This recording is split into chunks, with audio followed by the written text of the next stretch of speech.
네. 오늘은 저희 사도행전 22장 우리 17절에서 우리 마지막 30절 말씀 함께 같이 수요일 저녁 함께 같이 보도록 하겠습니다. 저희 수요일 저녁 우리 사도행전 말씀을 쭉 읽어가고 있는데 사도행전 오늘 22장 17절에서 30절 말씀 제가 한 절 읽고 또 여러분이 한 절 읽고 같이 우리 교독하며 읽어가도록 하겠습니다. 사도행전 22장 17절에서 30절 말씀.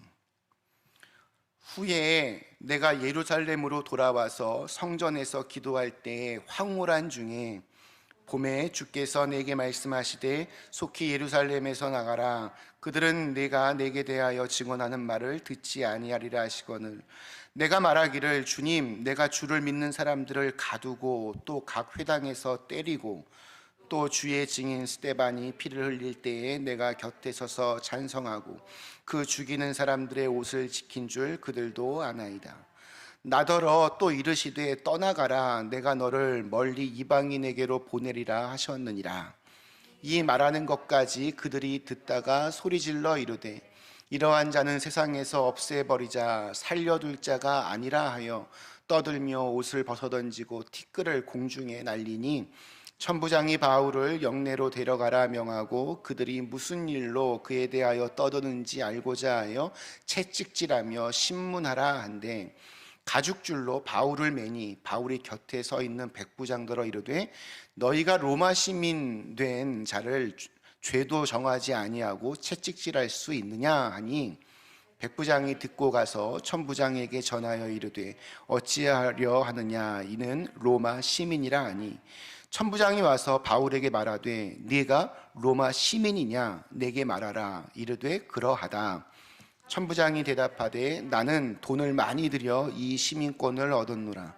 바울이 이르되 나는 나면서부터라 하니 신문하려던 사람들이 곧 그에게서 물러가고 천부장도 그가 로마 시민인 줄 알고 또 그 결박한 것 때문에 두려워하니라. 이튿날 천부장은 유대인들이 무슨 일로 그를 고발하는지 진상을 알고자 하여 그 결박을 풀고 명하여 제사장들과 온 공회를 모으고 바울을 데리고 내려가서 그들 앞에 세우니라. 아멘. 제가 지난주에는 기도회로 모여서 우리 사도행전 말씀을 한 주 쉬었습니다. 하나님께서 우리 머릿속에 지우개 하나씩을 다 주셔서 한 주간만 지나도 잘 기억이 나지 않는데 2주 만에 다시 사도행전 말씀을 읽으니 모든 것이 새롭습니다. 여러분 이전 것은 지나갔으니 보라 새 것이 되었도다. 우리에게 새로운 은혜를 주시려고 그렇다라고 저는 믿습니다. 그래도 대충이라도 지금 이게 무슨 상황인지는 좀 이렇게 더듬어 볼 필요가 있습니다. 우리 사도행전 21장 후반부에서부터 아주 열심히 있던 유대인들에 의해서 바울이 붙잡히고 정말 죽을 만큼 매를 맞고 있었습니다. 그때 이제 폭동이 일어난 거라고 생각하고 로마의 군대가 출동합니다. 한 사람이 죽도록 맞고 있으니까 일단 그 사람을 일으켜 세워서 이 사건을 조사하기 위해서 부대 안으로 데려갑니다. 그런데 유대인들이 계속해서 따라오면서 틈만 생기면 계속해서 바울을 또 때렸습니다. 이에 천부장이 지시하여서 바울을 아예 이렇게 들쳐 업고 부대 안으로 그렇게 들어옵니다. 계속해서 유대인들 역시 욕을 하면서 부대 부군까지 따라왔습니다. 이때 바울이 천부장에게 내가 저 사람들에게 한마디만 좀 할 수 있겠느냐 유창한 헬라말로 그렇게 부탁을 합니다. 천부장이 깜짝 놀랍니다. 얼마나 큰 잘못을 저질렀으면 저렇게 동족들한테 맞고 있을까? 별 볼 일 없어 보이던 사람의 입에서 너무나도 유창한 헬라어가 나오니까 이거 뭔가 있는 사람이다 판단해서 굳이 그렇게까지 할 자신의 의무는 없었지만 책임은 없었지만 바울에게 연설할 기회를 줍니다. 자신을 죽이겠다고 로마 부대까지 쫓아온 유대인들을 향해서 바울은 이번에는 또 유창한 히브리어로 설교를 시작합니다. 자신이 어떻게 해서 예수를 믿게 되었고 또 왜 이방인의 사도가 되었는지를 이렇게 간증을 통해서 설교하려고 했습니다. 나도 당신들처럼 예수 믿는 사람들을 저주하고 박해하던 사람이었는데 예수 믿는 사람들을 잡으러 다메섹으로 가는 도중에 강렬한 빛 가운데에서 주님을 만나게 되었고 하나님께서 준비하신 사람 아나니아를 통해서 내 멀었던 눈이 다시 떠지게 되었고 또 그의 도움으로 주의 이름을 부르고 세례를 받고 죄를 씻었다. 여기까지가 우리 2주 전에 나누었던 말씀의 내용입니다. 그러니까 간증의 일부입니다. 그리고 오늘 읽은 말씀은 간증의 2부가 될 차례였습니다. 예수님을 만나기까지의 내용이 간증의 일부였다면 오늘 말씀은 내가 왜 이방인들에게 복음을 전하게 되었는지 그것을 밝히고자 했습니다.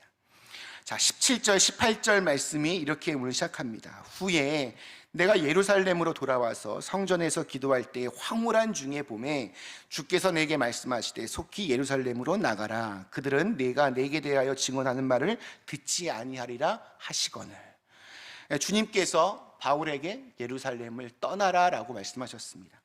물론 바울도 왜 이렇게 말씀하시는지 자신의 그 상황과 형편을 잘 알고 있었습니다.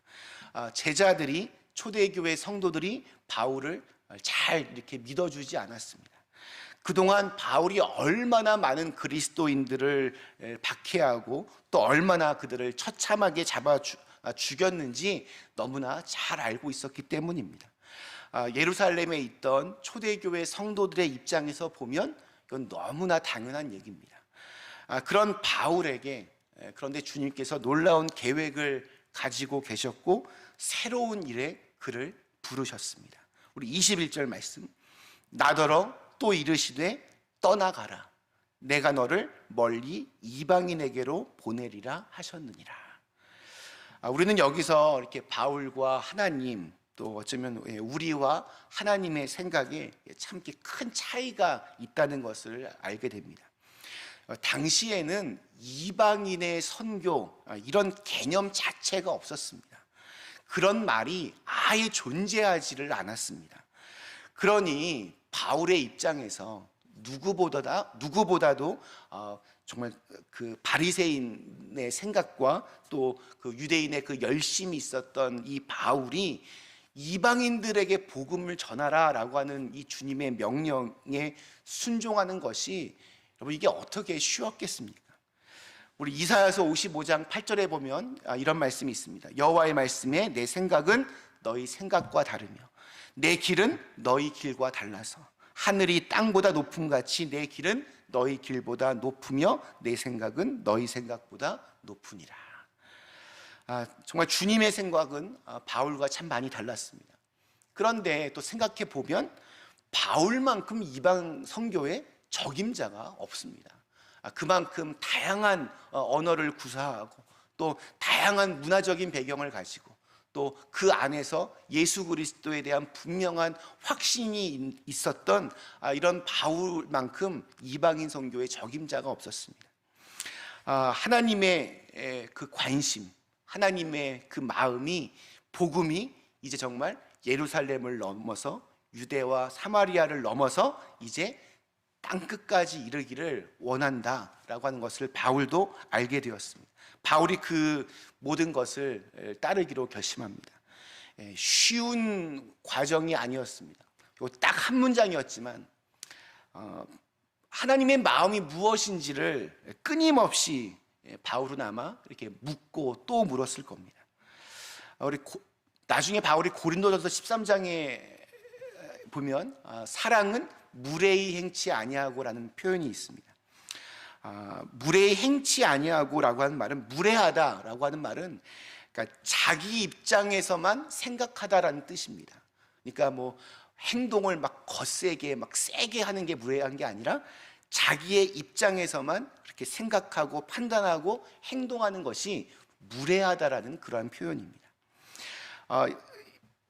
사람이 누군가를 이렇게 사랑하고 존경한다는 것은 그 사람의 입장에서 한번 생각해 보는 겁니다. 아내가 남편을 사랑하면 남편의 입장에서 한번 생각해 보고 이래서 이렇게 한 거였구나, 자꾸 이렇게 더듬어 볼 필요가 있습니다.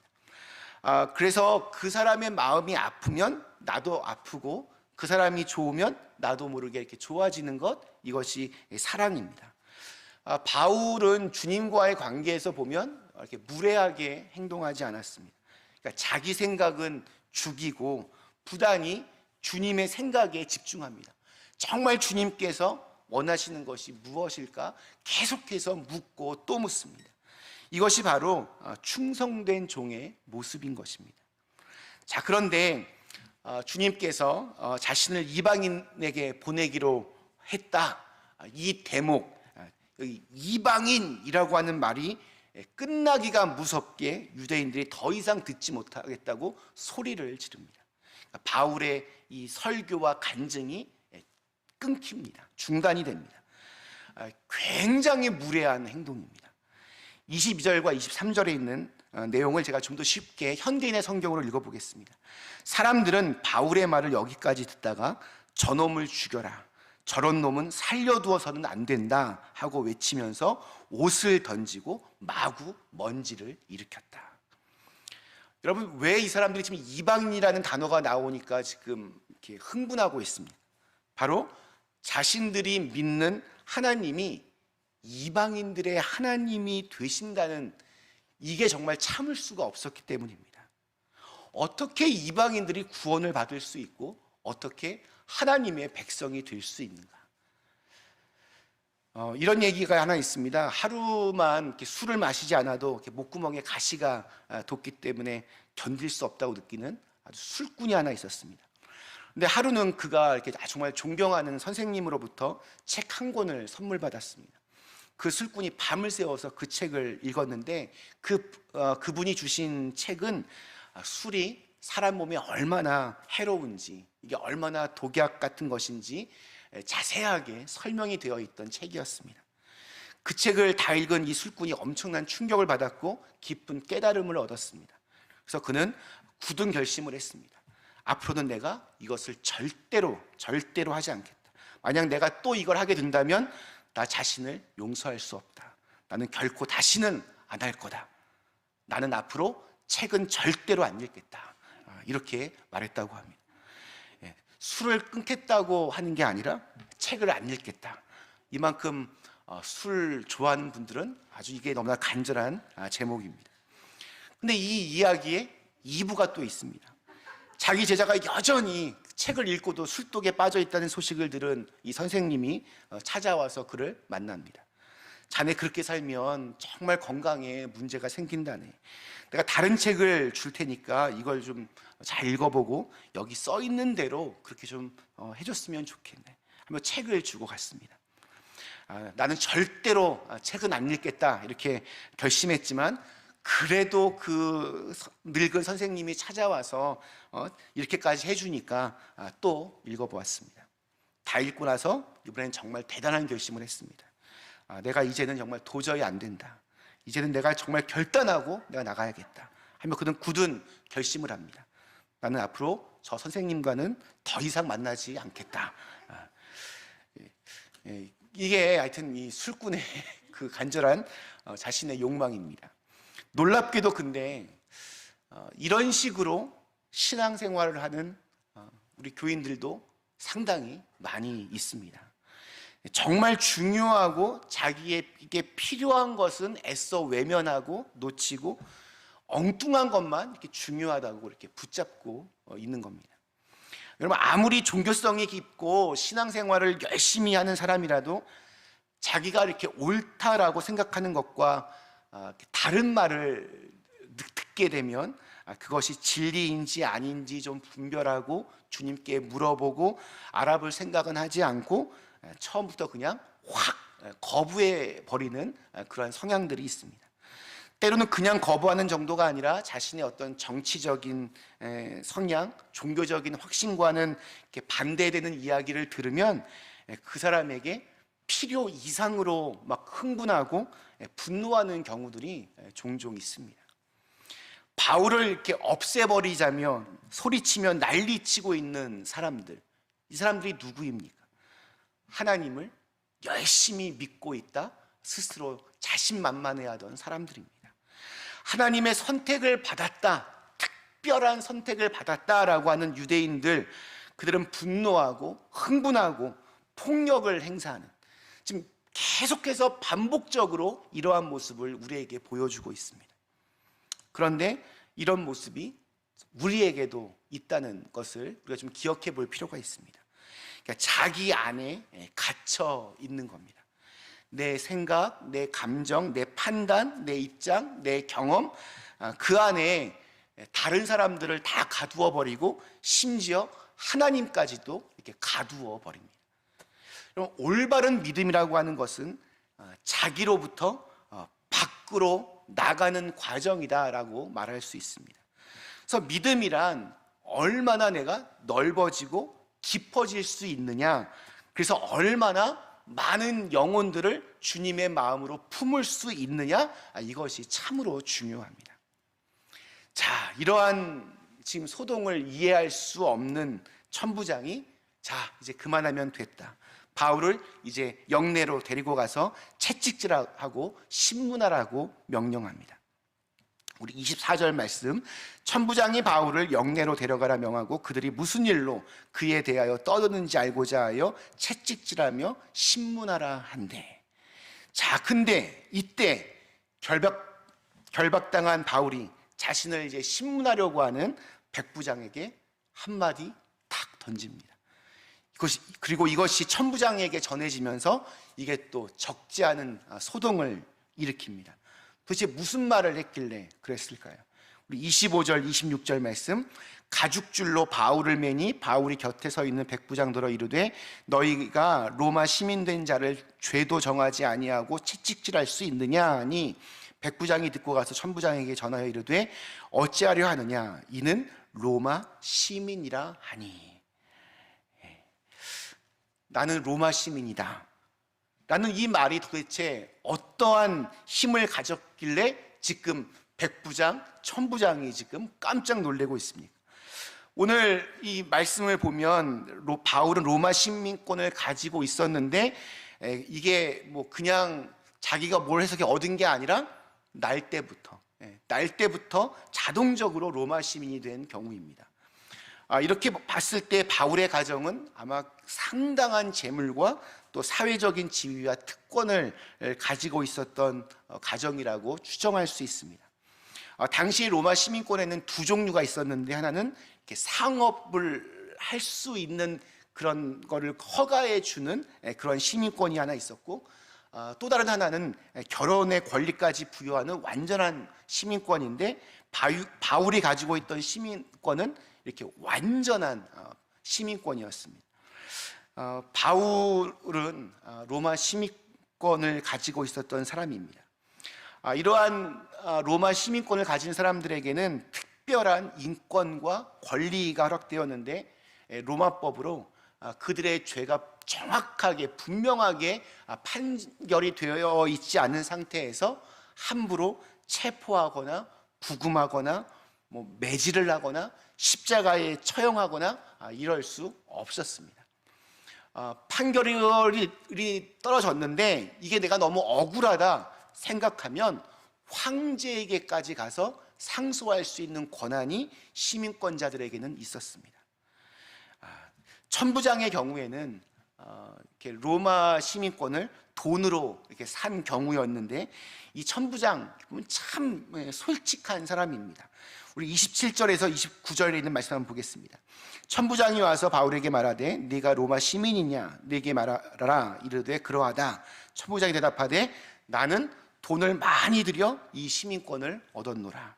바울이 이르되 나는 나면서부터라 하니 신문하려던 사람들이 곧 그에게서 물러가고 천부장도 그가 로마 시민인 줄 알고 또 그 결박한 것 때문에 두려워하니라. 이제 좀 설교가 조금 이제 되니까 좀 지루해지시죠? 한번 심심하니까 지루해지시니까 한번 물어보겠습니다. 이 솔직한 이 천부장 나중에 예수님을 믿었을까요? 안 믿었을까요? 대답은 모르겠습니다. 성경에 안 나옵니다. 성경에 안 나오는데 분명한 것은 이 사람이 이제 다음 23장에서 바울을 잡아 죽이려는 그 유대인의 음모에서 결정적으로 바울을 구출해 주고 총독에까지 편지를 씁니다. 자기는 이 사람에게서 어떠한 죄도 발견할 수 없었다 합니다. 여러분, 전도하는 분들 꼭 필독서 중에 고구마 전도법이라는 책이 있었죠. 옛날 김기동, 지금은 이제 목사님 되셨는데, 거기에 보면 이 정도 마음 문이 열린 사람을 뭐라고 표현하냐면 익은 고구마라고 표현합니다. 이렇게 젓가락 이렇게 쑥 이렇게 찔러봐서 다 이제 익으면 이제 손잡고 교회에 오면 된다 할 때 익은 고구마라고 쓰는데, 이 천부장은 지금 이 사건이 또 이 사람이 너무나 정말 강렬하게 뇌리에 박혀서 아마 계속해서 바울의 소식을 수소문해서 들었을 것 같습니다. 그리고 분명히 바울이 목숨 걸고 그렇게 믿었던 예수님을 영접했을 것이라고 저는 그렇게 생각이 듭니다. 이 사람은 로마 시민입니다 라고 하는 말에서 우리는 이 로마 시민권이라고 하는 그 영향력과 힘을 느낄 수 있습니다. 딱 두 가지의 믿음의 원리로 한번 적용해 보면, 첫째는 바울은 자기의 신분을 이용해서라도 복음을 증거하려고 하고 있습니다. 우리는 이 사건을 지금 바울의 내가 로마 시민권이다 라고 얘기해서 위기를 넘기려고 지금 이 말을 하는 것이 아니라는 것을 우리가 알 수 있습니다. 왜냐하면 이전에도 이와 비슷한 어려움들 많이 있었지만 그때는 시민권 얘기를 하지 않았습니다. 또 그는 어차피 지금 죽을 것을 각오하고 예루살렘에 온 것이기 때문에 굳이 시민권을 이렇게 얘기하면서 목숨을 구걸하는 것도 사실은 지금까지의 얘기와 잘 맞지가 않습니다. 그리고 여러분, 이 사건 때문에 결국 이것이 의회로 연결이 되고 나중에 이제 바울이 그토록 원했던 로마에까지 가게 하는 결정적인 그 단초가 됩니다. 즉 바울은 자기가 로마 시민권이라고 하는 그 신분을 그냥 이용해서 그냥 자기 하나 잘 살기 위해서가 아니라 잘 죽기 위해서 지혜롭게 바울이 쓰고 있다는 것을 우리가 볼 수 있습니다. 바울은 오직 예수님만 내가 전할 수 있다면 그 어떠한 것도 문제될 것이 없고 그 어떠한 것도 내가 중요하게 여기지 않는다라는 것을 믿음으로 보여주고 있습니다. 여러분, 지난 주일 말씀 에스더 여러분 기억나십니까? 하만이라는 사람의 음모로 유대인 전체가 다 죽을 수밖에 없게 되자 모르드게가 에스더에게 뭐라고 말합니까? 왕후께서 지금 이 자리에 있는 것이 무엇 때문인지 아십니까? 이때를 위함이 아니겠습니까? 그리고 그 다음 에스더의 유명한 말이 이어집니다. 내가 죽으면 죽으리라. 바울은 이 로마의 시민권을 하나님의 말씀을 증거하는 일에, 그리고 내가 복음을 증거하면서 나중에 로마에까지 가서 복음을 증거하는 일에 그것을 선용하여 지금 쓰고 있습니다. 두 번째로 여러분, 로마 시민권이다라고 한마디 하니까 백부장, 천부장이 지금 막 그렇게 깜짝 놀라며 어쩔 줄을 몰라야 합니다. 로마의 시민권이라는 것도 이렇게 당당하게 되는데 여러분, 저와 여러분은 하늘의 시민권자임을 잊지 말아야 합니다. 우리는 하늘나라 시민권자들입니다. 잠시 이 땅에 내려와서 우리 지구에서 영주권자로 살고 있는 겁니다. 우리는 다시 하늘로 올라가서 우리의 시민권은 하늘에 있습니다. 그렇기 때문에 정말 여러분 당당하게 좀 살았으면 좋겠습니다. 사람에겐 누구든지 다 보면 자존심이 있는데 이 자존심은 사람을 그래도 사람으로 지켜주는 최소한의 어떤 자기 그런 권리입니다.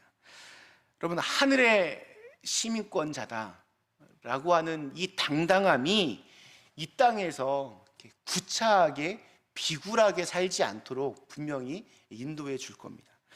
여러분, 하늘의 시민권자인데 이 땅에서 매일 그냥 돈 앞에 비굴하고 구차하게 하고 자꾸 사람들 막 그냥 매달리고 막 이러면 여러분, 그것이 과연 올바른 모습이겠습니까? 우리 하늘나라의 시민권을 가진 사람은 그 하늘나라의 시민권자라고 하는 그 자존심 때문에, 좋은 의미에서의 그 자존심 때문에 당당하게 좀 살아갈 필요가 있습니다. 그렇게 살아가다 보면 이 세상에서도 분명히 비상하며 날아오를 수 있을 것입니다. 우리 사랑하는 그린비 가족 여러분, 천부장 하나님을 믿지 않던 사람입니다. 반면에 유대인들 하나님을 아주 열심히 잘 믿고 있다 확신하던 사람들입니다. 근데 천부장은 보면 무례하지 않았습니다. 이렇게 말할 때 품격이 있습니다. 반대로 유대인들은 아주 무례하고 또 막무가내입니다. 말씀을 계속 읽어가다 보면 하나님을 믿는 사람들이 하나님을 안 믿는 사람들보다 못해서야 되겠는가라고 하는 그러한 울림이 있었습니다. 우리는 너무 우리의 자기 생각 안에, 자기의 판단 안에 갇혀 있을 때가 많습니다. 믿음이란 자기가 세워놓은 울타리를 뛰어넘는 것입니다. 우리 모두 바울처럼 하늘의 시민권자를 가지고 있는 사람다운 그 당당함과 또 그 하나님 앞에 겸손함을 겸비하며 살아가서 우리의 삶을 통하여 주님의 이름이 널리 증거될 수 있게 되기를 주님의 이름으로 간절히 축원합니다. 우리 주신 말씀을 생각하며 잠시 함께 기도하시겠습니다.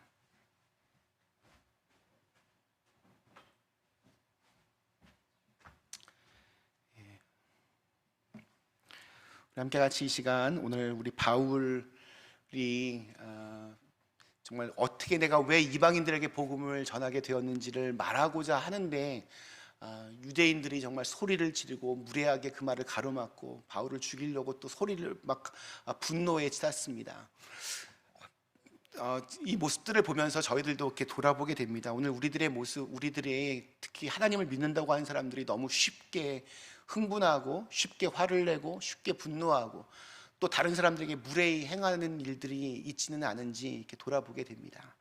하나님, 저희로 하여금 정말 온전한 믿음을 주셔서 내 그 울타리를 이렇게 뛰어넘을 수 있는 더 큰 세계를 바라보며 더 넓은 사람으로, 더 깊은 사람으로 살아갈 수 있게 하여 주시옵소서. 바울은 이 로마 시민권이라는 거 자기 목숨 하나 살리려고 지금 말하고 있는 것이 아니었습니다. 더 많은 이들에게 복음을 전하기 위해서 자기가 시민권자라는 말을 이렇게 밝힙니다. 매를 맞으면서도 이렇게 비굴하지 않았던 바울은 로마의 시민권자를 얘기할 때도 당당하게 얘기하고 또한 하늘나라 시민권을 갖고 있는 사람처럼 그렇게 당당하게 천부장에게 이야기를 합니다. 저희들도 이렇게 하늘나라 시민권을 가지고 있는 사람답게 당당하게 이 세상 앞에 비굴하게 굴복하지 않게 도와주시고 이렇게 당당한 모습으로 우리의 믿음 생활 잘 지켜나갈 수 있도록 주님 도와주시옵소서. 우리 함께 같이 기도하겠습니다. 하나님 감사합니다. 오늘 함께 같이 오늘 바울의 이 마지막 연설, 이 설교, 이 간증, 그 간증이 끝나지도 못하게 유대인들이 그의 말을 가로막고 죽이자고 소리를 지르며 극도로 분노하며 아버지 하나님, 오늘날 우리들의 모습을 돌아보게 됩니다. 우리들도 하나님 믿는다고 하는데 나와 조금만 생각이 다르고 나와 조금만 좀 다른 이야기를 하면 필요 이상으로 화가 나고 분노하고 흥분하는 모습들 많이 있습니다. 주님, 분노의 영, 이런 분열의 영을 주님께서 아버지 끊어주시고 성령으로 우리 모두를 다시 하나 되게 만들어주시고 주님께서 도와주시옵소서. 아버지 하나님, 바울 참 멋있습니다. 아버지, 아무리 세상적으로 그를 무릎 꿇고 굴복시키려고 매질을 가하고 그건 절대로 비굴하지 않습니다. 정말 당당하게 삽니다. 왜냐하면 그는 로마 시민권자이면서 또한 동시에 하늘나라 시민권자이기 때문입니다. 내가 어디에 속해 있는지를 정확하게 아는 사람은 당당할 수 있습니다. 하나님, 그 마음을 저에게 노력하여 주셔서 하나님, 저희로 하여금 정말 예수 믿는 사람들답게 정말 잘 살아갈 수 있도록 주님 도와주시옵소서. 우리에게 힘을 주시고 능력을 더하여 주시고 주님 함께 하시도록 도와주시옵소서. 전능하신 하나님, 오늘 이 바울의 이 설교가 끝나기도 전에 아버지, 이 유대인들의 이 흥분하고 분노하는 이 모습으로 중단이 됩니다. 오늘날 저희 모습을 돌아보게 됩니다. 하나님, 저희가 너무나 내 생각과 내 판단에 갇혀서 조금이라도 다른 이야기가 들리면 필요 이상으로 너무 흥분하고 또 무례하게 행동하지는 않았는지 이렇게 돌아보게 됩니다.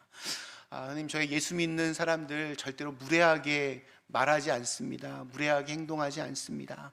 하나님, 저희로 하여금 저희의 말과 행동을 주님께서 늘 주장하여 주셔서 우리의 이런 행실이 또 다른 누군가에게 감동적으로 다가갈 수 있도록 인도해 주시옵소서. 또한 바울은 이렇게 매질을 당하면서도 이렇게 정말 비굴하게 목숨을 구걸하지 않습니다. 왜냐하면 그가 가지고 있던 로마 시민권의 힘도 알았고, 또한 더 분명하게 하늘나라의 시민권자로서의 자신의 그 존재 이유를 알았기 때문입니다. 내가 어디에 속해 있는 사람인지를 아는 사람은 당당하게 이렇게 살 수 있습니다. 저희들도 하늘나라 시민권자들인데, 하나님, 정말 이 땅에서 정말 다른 것들 때문에 이렇게 비굴하고 이렇게 구차한 모습으로 살아가지 않도록 도와주시고, 예수 믿는 사람으로서 이렇게 당당하게, 그러면서도 겸손하게 살아갈 수 있는 저희들 모두가 되게 하여 주시옵소서. 저희 우리 그린벨 가족들 모두 주님 영육간에 강건하게 주님 지켜주시고, 안전하게 보호하여 주시고, 항상 언제 어디서든지 예수 믿는 사람으로 부끄럽지 않는 모습으로 살아가게 도와주시옵소서. 예수님의 이름으로 간절히 기도드리옵나이다. 아멘.